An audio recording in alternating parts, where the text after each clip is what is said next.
Well, good evening, ladies. I had a lot of girls in my times. I had once a school teacher. I went as a school teacher. Now, she was a nice girl. She had a lot of class, but no principle.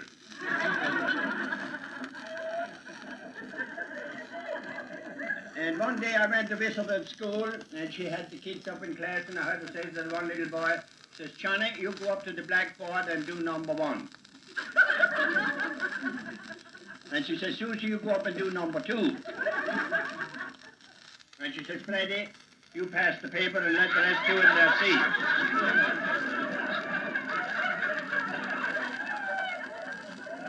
Quite a problem.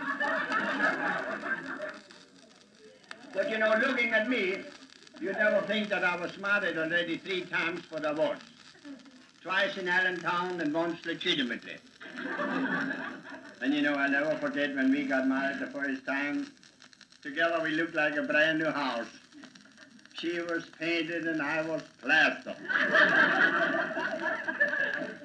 When I came down the aisle, it was one of the most beautiful loads of roses. 4 of them. And when I got down there in front of the preacher, he says, wilt thou take this woman? I couldn't say no, I was too close. I willed it. So after the ceremony was over, I asked the preacher how much I owed him. He says, just pay me what you think she's worth. So I gave him a quarter. But you know, he was a nice fellow. After she lifted the veil, he gave me 15 cents change. And then we went on our honeymoon to Niagara Falls. That's where they all go. That's in case you don't like it, you can jump overboard. Wished I would have. But you know, when I walked in the hotel there, a little fella in a monkey suit comes walking up. He says, carry your bag, mister. I says, Nick's coming out, don't spoil her, let her walk.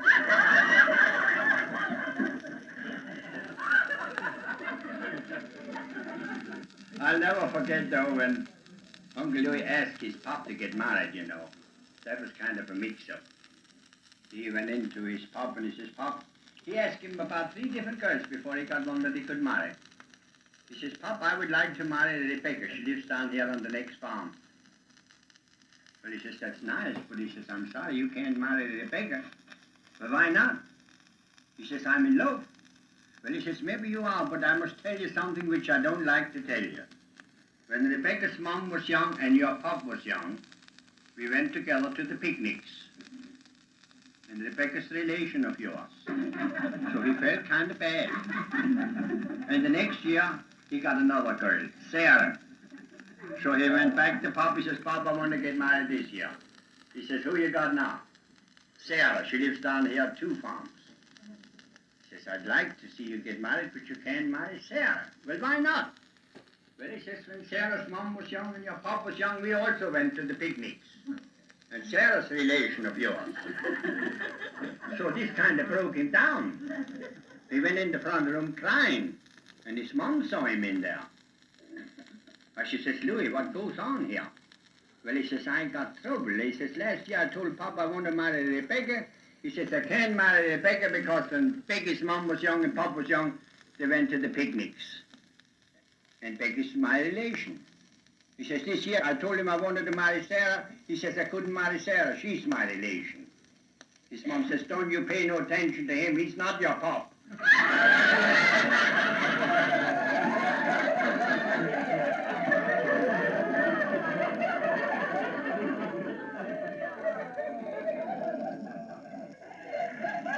Uncle Louis was a nice fella. He always was doing something for the family. He used to like to go out on what do they call them, excursions, you know, on the train and stuff, take the whole family out for a ride.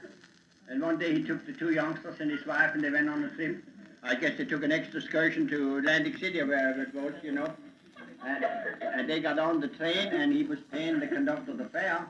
And the 2 youngsters, he paid full fare either ways, and the conductor says, wait a minute, you don't pay like that on this road.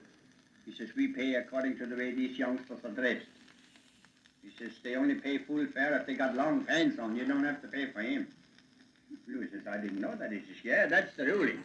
It's long pants is full fare, and the short pants, them is half fare. Well, he says, give me some of that money back. Mom can ride for nothing.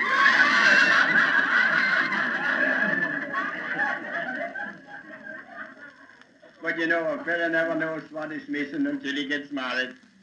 And then it's too late.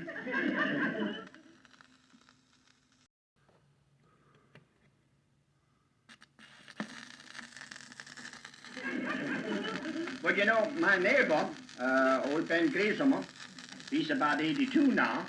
Just the other day, he wanted to get married. He had a young lady about 20 years old. And he got his license and everything was ready to go off as the shooting match. You know, and the preacher took him alongside. He says, Ben, I'd like to talk to you first. Well, he says, go ahead. Well, he says, I want you to figure this thing out right here. You're 82 years old. Yeah, you laugh, girl. You're 82 years old, and this young lady's only 20. He says, you've got to think of the mortality rate here. How it's going to work out. Ben scratched his head once in a while. He says, well, I guess you're right. I just have to take my chance. If she dies, she dies.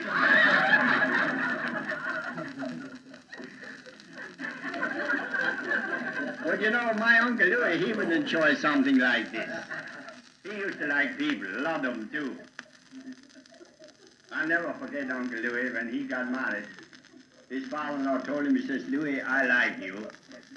And he says, now that you're getting married, I'm going to give you $1,000 for every child you get in the family. Said, I wish Uncle Louis got big ideas.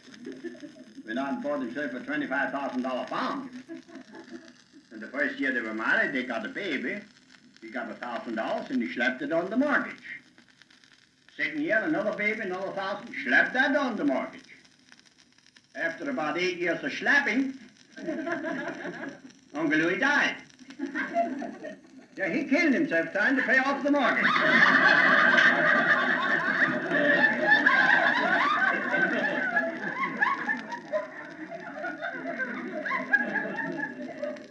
But you know, that ain't the only kind of work Uncle Louis did. He used to be a sensible taker. You know, every 10 years they go around and take the sensible wherever they can find any. So one day Uncle Louis knocked on the door and a woman came out to the door and she was altogether in the noodles. She didn't have anything on. And Uncle Louis started to run like the devil. She says, come back here, don't act so dumb. You don't have to be afraid of me, everything's all right. I'm a nudist. So Uncle Louis got up his courage and a couple other things. He went back in the house and then he got out his book. Started to ask questions. He says, are you married? She says, yes. Any children? Yes. How many? Well, I have 4 with the first husband. He's dead. I got 4 with the second husband. He's dead. I got 4 with the third husband. He died. And now I got 4 with this husband. Uncle Louis says, lady, you ain't a nudist. You just didn't have time to get dressed.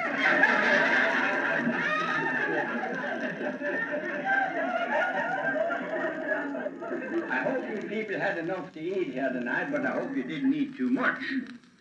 You know, it could be bad, especially, I remember my Uncle Louis, his mother-in-law lived with him there for a while, and she was diabetic, you know. Yeah, too much sugar in the blood, you know. And they had to watch her diet very careful, because if she did anything that was too sweet enough, she would get sick. And the doctor told him, he says, now, Louis, I want you to watch her. He says, if she cheats on her diet, I want you to call me right away, because this could be bad.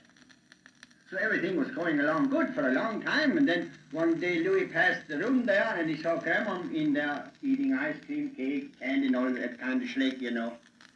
And right away she gets on the phone and calls the doctor. She says, Doc, he says, I think you better come over here. I caught Grandma cheating on the diet. She says, I'll be right over. Well, till he come over, Grandma was already unconscious. Yeah, she was in a coma. So he says, there ain't much we can do but slap her off to the hospital. So they put her in the old flivver, and away they went to the hospital.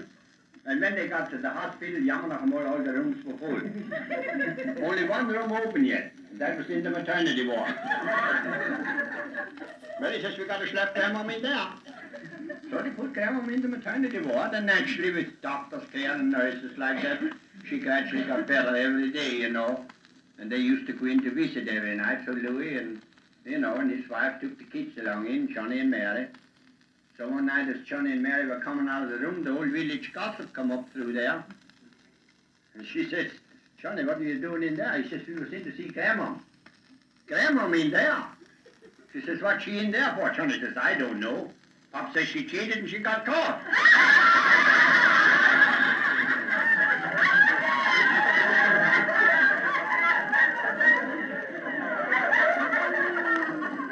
So girls, what's your diet?